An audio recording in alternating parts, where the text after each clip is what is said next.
दोस्तों एक सवाल बड़ा इंटरेस्टिंग है कि आज के समय में जब बहुत सारे ऑल्टरनेटिव्स आपके पास में अवेलेबल हैं तो भी आज का यूथ क्यों लबासना को ज्यादा प्रेफर करता है।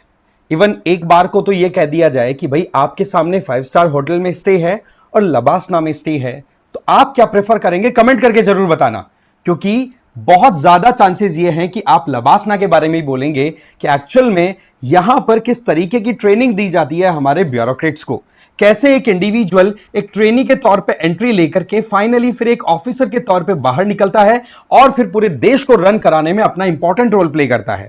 तो ये जो इंक्रीजिंग क्रेज है ना, all about LBSNAA, Lal Bahadur Shastri national academy of administration, तो यहां पर यंगस्टर्स का जो अट्रैक्टिव पॉइंट है, अट्रैक्शन पॉइंट है ना, यह हमेशा से ही हाई रहा है। तो इस वीडियो में हम जानने की कोशिश करेंगे कि इस एकेडमी में आकर के एक इंडिविजुअल का ट्रांसफॉर्मेशन कैसे होता है। क्या वो एक इंडिविजुअल अपनी पावर गेन करने के बाद में अपने ईगो के साथ में प्रॉपर बैलेंस बनाने में सफल होता है, क्योंकि यहां से ट्रेनिंग मिलती है। साथ ही साथ क्या सिर्फ नॉलेज से एक प्रॉपर एडमिनिस्ट्रेशन और गवर्नेंस डिलीवर किया जा सकता है? ये सारे एंगल्स को हम यहां पर पूरे डिटेल में समझने की कोशिश करेंगे कि एक तो लबासना में एंट्री के लिए क्यों हर कोई उत्सुक है, क्यों लाखों लोग हर साल एग्जाम के लिए फॉर्म फिल करते हैं यूपीएससी में, और फिर आकर के यहां पे क्या क्या चीजें देखने को मिलती है, जानेंगे पूरा डिटेल में। बट आगे बढ़े उससे पहले एक तो आप मुझे फॉलो कर सकते हैं इस क्यूआर कोड को स्कैन करके टेलीग्राम पर। दूसरा, प्रतिज्ञा दिवस के ऑफर्स के लिए अब सिर्फ 2 दिन बचे हैं। आपको सिंपल करना है, जो भी ऑफर्स ऑलरेडी चल रहे हैं उनमें आपको 1,000 रुपए का एडिशनल डिस्काउंट दिया जा रहा है। आपको क्या करना है, जो भी कोर्स आप बाय करेंगे ना, तो उसमें पीडी 1000 आपको लगा देना है, तो आपको एक्स्ट्रा डिस्काउंट मिल जाएगा। फिर आप यूपीएससी प्रारंभ 2028 के लिए जाओ, कॉलेज गोइंग स्टूडेंट हो तो सृजन 2026 के लिए जा सकते हो, जहां प्रीलिम्स और मेंस दोनों की तैयारी कर सकते हो, क्योंकि सृजन है ना, इसने 2024 में बड़ा सपोर्ट किया था, बड़ी हेल्प की थी एस्पिरेंट्स की। ठीक है, इसके अलावा आप कॉलेज गोइंग और डिग्री प्रोग्राम दोनों, मतलब होता है ना कि यूपीएससी की प्रिपरेशन कॉलेज के साथ करना चाहें तो 2028 का आपका कॉलेज का प्रोग्राम है, जिसमें आप प्रारंभ भी ज्वाइन कर सकते हैं और बीए डिग्री प्रोग्राम भी साथ में एनरोल कर सकते हैं। सिमिलर मैनर में ही एमए डिग्री के साथ में भी आप करना चाहे तो कर सकते हैं, और उसके अलावा एमबीए या फिर बीबीए के साथ में यूपीएससी की तैयारी करना चाहे तो आपके साथ में ऑप्शन अवेलेबल है। तो अच्छे से आप देख सकते हैं, हर एक तरीके के ऑप्शंस आपके लिए अवेलेबल। आप यूपीएससी का अगर ड्रीम लेकर के चल रहे हो, जैसा कि मैंने बताया 5 स्टार से ज्यादा इंपॉर्टेंट लबासना को कंसिडर किया जाता है, ठीक है ना, तो वो पॉइंट है यहां पे। यूपीएससी ऑप्शनल बैचेस की बात करें तो आपके पास में ये सब्जेक्ट है ज्योग्राफी, पबेड, anthropology, history, sociology, PSIR, mathematics, इन्हीं का फिर हिंदी वर्जन आपको दिख जाएगा, ये आप ज्वाइन कर सकते हैं। इसके अलावा 2 दिन बचे हुए हैं आपके सृजन मेंस 2025 को ज्वाइन करने में। इससे क्या होगा, जो प्रीलिम्स क्वालिफाइड है ना, उनके लिए देखो फ्री में कोर्स है, और बाकी जो लोग ज्वाइन करना चाहते हैं, मेंस की आंसर राइटिंग प्रैक्टिस मेंटरशिप लेना चाहते हैं, तो वो भी ज्वाइन कर सकते हैं। डिटेल्स हैं वो दी हुई है, बाकी आप चेक कर सकते हैं पिन कमेंट को, और ये नंबर दिए हुए हैं, इस पर कॉल कर सकते हो। इसी तरीके से यूपीएससी फाउंडेशन कोर्सेज में अगर 2026 का टारगेट है तो आप टाइटन और पिनेकल ज्वाइन कर सकते हैं, 2026 वाले इंग्लिश मीडियम वाले, ठीक है ना। इसके अलावा फाउंडेशन कोर्सेज में आपके 2026 के लिए प्रहार और टाइटन चल रहा है, 27 के लिए संकल्प और पिनेकल चल रहे हैं। ये कोर्सेज आप ज्वाइन कर सकते हैं as per your requirement and comfort, ठीक है। तो बात ऐसी है यहां पर कि जो एस्पिरेशंस होती है ना आज के समय में, वो हर किसी की ये रहती है कि भाई एक ऐसी पोजीशन मिले जहां पर मैं जो भी काम करूं उसको रिकॉग्निशन भी मिले, साथ ही साथ मैं एक कंफर्टेबल अच्छी लाइफ भी जी सकूं। तो उसके लिए हर कोई फिर यूपीएससी की जर्नी के ऊपर आना पसंद करता है, और उसी का नतीजा क्या होता है, यूपीएससी जर्नी के थ्रू आप लबासना पहुंचते हैं जब आप प्रीलिम्स, मेंस और इंटरव्यू तीनों क्वालिफाई कर लेते हैं।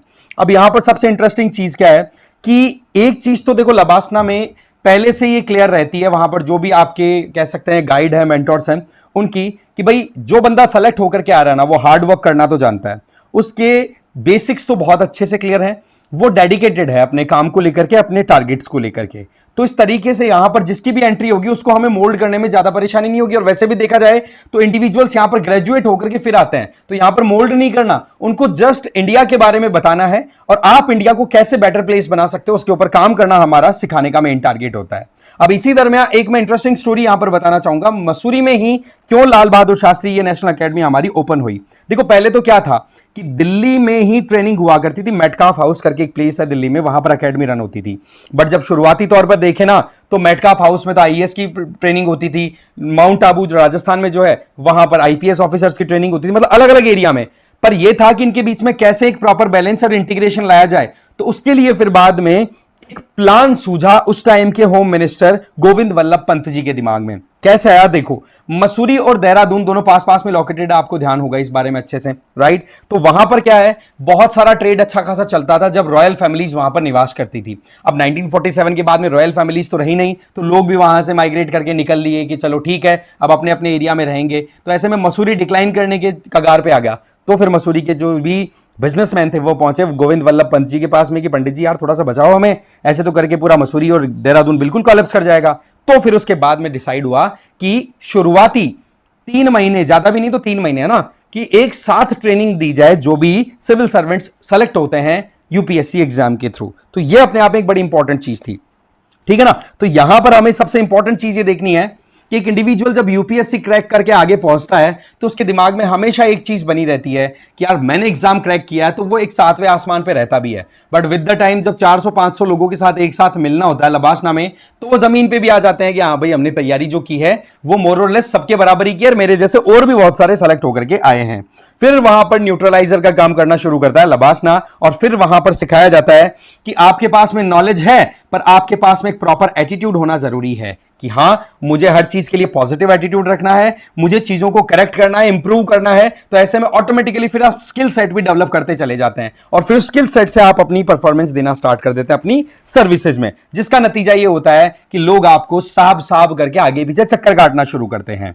तो यहां पर लबासना में सबसे इंपॉर्टेंट फैक्टर क्या आ गया कि आपका एटीट्यूड और पावर आने के बाद में जो ईगो जगने का डर रहता है उनके बीच में बैलेंस बनाना, क्योंकि ये एक बहुत बड़ा सवाल है कि ईगो को बैलेंस करना क्या लबासना में सिखाया जाता है। क्या ईगो की वजह से एक इंडिविजुअल अपने इंटरेस्ट, पर्सनल इंटरेस्ट और एक डिग्निफाइड पोजीशन के इंटरेस्ट को क्या कॉन्फ्लिक्ट में ला देता है? तो इन चीजों को बैलेंस करना एक इंडिविजुअल को आज के समय में आना चाहिए, और यह आज के समय में लबासना में सिखाई भी जाती है। कैसे देखो, आज आपको पता है कि कोई भी ऑफिसर अगर कहीं पे भी ग्राउंड पे काम करने की कोशिश करे तो उसके ऊपर मोबाइल फोन्स कैसे तैनात रहते हैं। तो उनकी मॉनिटरिंग 360 डिग्री एनालिसिस के बेसिस पे हो रही है, जिसमें सीनियर, जूनियर, कलीग, साथ के जो पीयर्स हैं वो और पब्लिक सब देखते हैं कि ये बंदा काम कैसे कर रहा है, क्या नहीं कर रहा। तो आप वहां पर ईगोइस्टिक होकर के काम करेंगे ना, तो वो हो सकता है शुरुआती समय में आपको सफलता दिला दे, पर कब कौन आपसे दुश्मनी निकाल जाएगा ये पता नहीं रहता। तो ये सारी चीजें मोर और लेस लबासना की ट्रेनिंग के टाइम पे सिखाई जाती है, जो कि आपको एक अच्छा ह्यूमन बीइंग भी बनाती है, और सर्विसेज में आप बेस्ट सर्विस कैसे डिलीवर कर सकते हो। क्योंकि अल्टीमेटली अगर हम बात करें तो आज एडमिनिस्ट्रेशन और governance, these two things are all about interaction with public के साथ, और साथ ही साथ आपके अंडर में जो जूनियर्स हैं, जिनकी उम्र आपसे ज्यादा है, जिनके पास में एक्सपीरियंस आपसे ज्यादा है, उनके साथ मिलकर के आपको काम करना होता है। तो आपको एक प्रॉपर एटीट्यूड, बिहेवियर अपना मेंटेन करके चलना होता है, क्योंकि लबासना से निकलने के बाद में हो सकता है कि आपके शरीर कदकाठी, आपके स्वास्थ्य में ज्यादा फर्क ना हो, बट आपका जो ऑरा होता है, एक माहौल जो होता है, वो आपको कहीं ना कहीं स्ट्रांग पोजीशन में शो करता हुआ दिखाई पड़ता है। तो वहां पर आपको बहुत चीजें बैलेंस करके आगे बढ़ने की जरूरत है, तब जाकर के आप एक लंबी पारी और एक कंफर्टेबल पारी खेल पाते हैं। तो ये पूरा मामला है लबासना से रिलेटेड कि वाकई में क्यों लोग लबासना में एंट्री लेना पसंद करते हैं बजाय कि 5 स्टार होटल। भाई सीधी बात है, मेरे को वही बोले ना कि आपको 2 दिन लबासना में रुकने का मौका मिल रहा है और एक तरफ ये 5 स्टार होटल है, कोई भी ग्रुप की ले लो आप, ठीक है। तो मेरी प्रेफरेंस तो लबासना है, आपकी क्या प्रेफरेंस है कमेंट करके जरूर बताना। बाकी इस वीडियो में इतना ही।